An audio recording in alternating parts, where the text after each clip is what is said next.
My mom never went into any graphic detail about how ugly my dad was and the things he did while we were little. Obviously, right? She also never really talked about the dumb things my brothers and sisters were doing at that time. She never really talked about the ugliness of the unsafe people who we knew. She left all that stuff out. However, she did leave something in. This is the part that would be kind of like debilitating, but it had a purpose, I guess. She would bring up my dad's crummy attitude. I use different words here than what she used to say. So where things are kind of unpleasant was anytime she felt like we were acting like him, she would like, blah, blah, none of that. Don't take, again, let's read something else. Don't act like that with this crummy attitude. I guess it was kind of rightfully so. Let's make sure where we're supposed to be. Oh, that's right. Now, as an adult, I can see it was kind of not a good thing to constantly compare us to our father, being that he was such a wretch and explained, as such. But she did that a lot. You sometimes kept us in line. It had a purpose. But looking back on it, it kind of was used to belittle us, We're just trying to live, trying to be kids, and she'd always have that ready for us.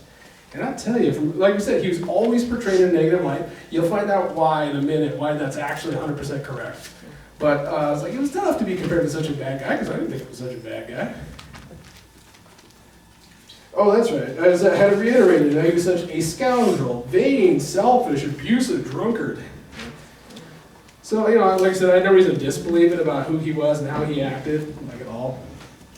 Oh, wait a minute. I like to think as a kid I took these to heart. These words which I command these today shall be in thy heart, and I shall teach them diligently to thy children.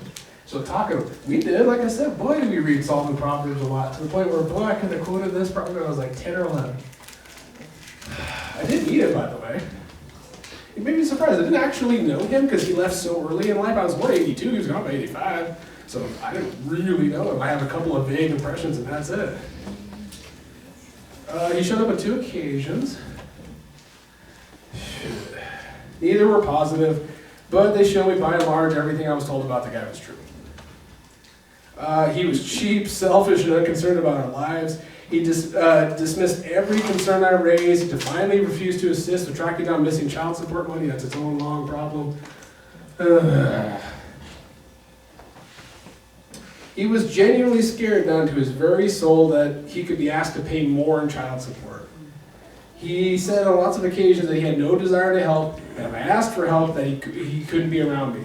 There's a saying that kids say. You guys ever see the kids say? It's a dumb thing they put on the end of sentences when they want to dismiss something. And nothing of value was lost. It's not nice to say, but honestly, that's the guy he was. I didn't lose nothing. He's exactly who they said he was the whole time. So, it was true I should avoid his bad behavior, but the reality is that I had such a negative impression impressed on him. It was like, man, what a terrible and awful legacy and burden to carry. That I'm directly descended from this guy.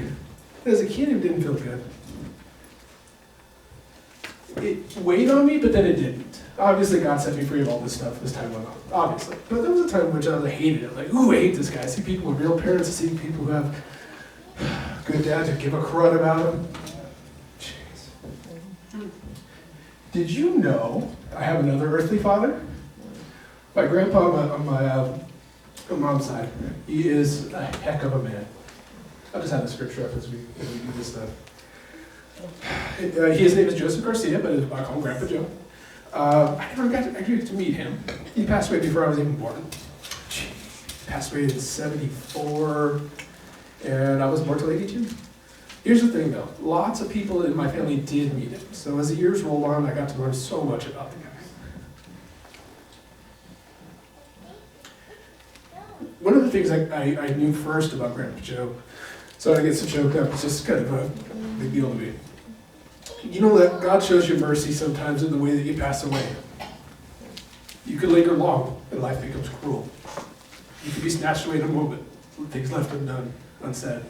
Or you can see the end coming and have time to prepare.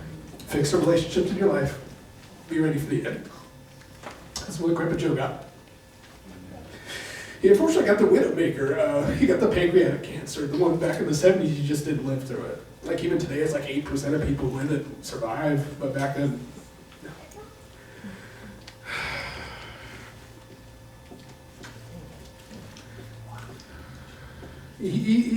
What gets me is, yes, he was saved late in life. He was one of the fellas who was saved in the last maybe 6 months of his life. But you know what, though? His life is so marked by the goodness that only God could give that I gotta know that he did know the Lord. Far off, sure, but he knew what was right from wrong. Everybody I talked to about him, everybody who met him always said, you know, he never was never daunted. Like hard times would come, didn't want it, didn't stop. He loved his family dearly, he sacrificed readily. He built my grandma's house with his own 2 hands. I can still see the adobe he set up in the basement, but he laid that himself. Let's see. Oops, lost my place. Oh, that's another thing. So he worked a lifetime at the steel mill, right? Did other jobs and stuff, but by the time he was ready to pass away, he had very carefully set everything up so that my grandma would never be without money. He had carefully set up all the Social Security, pension from the mill. He also set up his insurance in such a way that the house and the car were all paid off as soon as he passed away. So when we talk about that lesson when he passed away, he's got that. He's set everything up. When I visit his grave, I always greet him as sir. I always tell him about stuff that went on in the family. Not that he doesn't know, but I feel like I might want to tell him. The hard part is that I ask him sometimes, till my siblings passed away, and I think, gee, Grandpa Joe, what would you have done? Could you have pulled them out of what they were in? Could you have talked to them? I couldn't have. Sorry guys, I love the guy a lot, despite never meeting him. So, I should probably skip some other stuff that makes me cry too hard. Let's skip all that, skip all that. Oh yeah, that's the other thing. Despite the fact that he's just a guy, right? He's just a man. But you know what? He has never spoken ill of. I have talked to so many members of the family. I can't find anybody who has no word to speak of the man. And you'd think, after all this time, somebody would be ready to say something mean, but he's been gone for, what, 40-some years? And nobody has an ill will to say about the guy. His life, when I learned about it, undid a lot of the burdens I was carrying, right? I said, wait a minute. I'm not the son of a scoundrel. I'm the son of a good man. I'm the grandson of a good guy who loved his family, ultimately came to love the Lord, and lived a good life. That I am not cursed. I am not bent to become something terrible. I have good genes. Obviously, it was the Lord who revealed this to me. I'm just saying that it really helped. It changed me. I said, sure, my grandpa's a better man than I shall ever be, but I'm not that person on that road bent to be like that guy and to always worry that my actions were going towards who he was, my biological father. It's not that way anymore.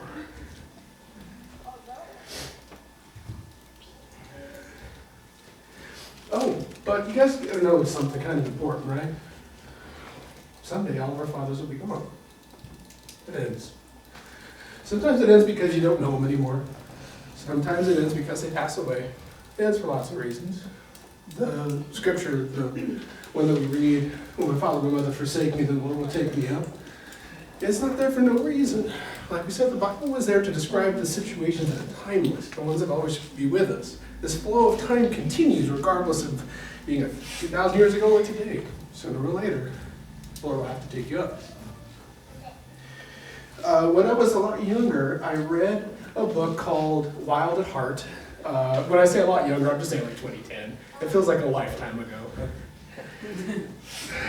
Yeah, he said basically there'll come a day where your earthly parents will either have failed you, that is to say they fell short because they're people like us, or they'll just have passed away. Not any wrong going on, not anything like that, just that it ends. And that eventually you have to have and embrace God as not just your God, your king, and your friend, but he's your father too. He takes up your instruction. He takes up your discipline. He takes up providing for you. All of those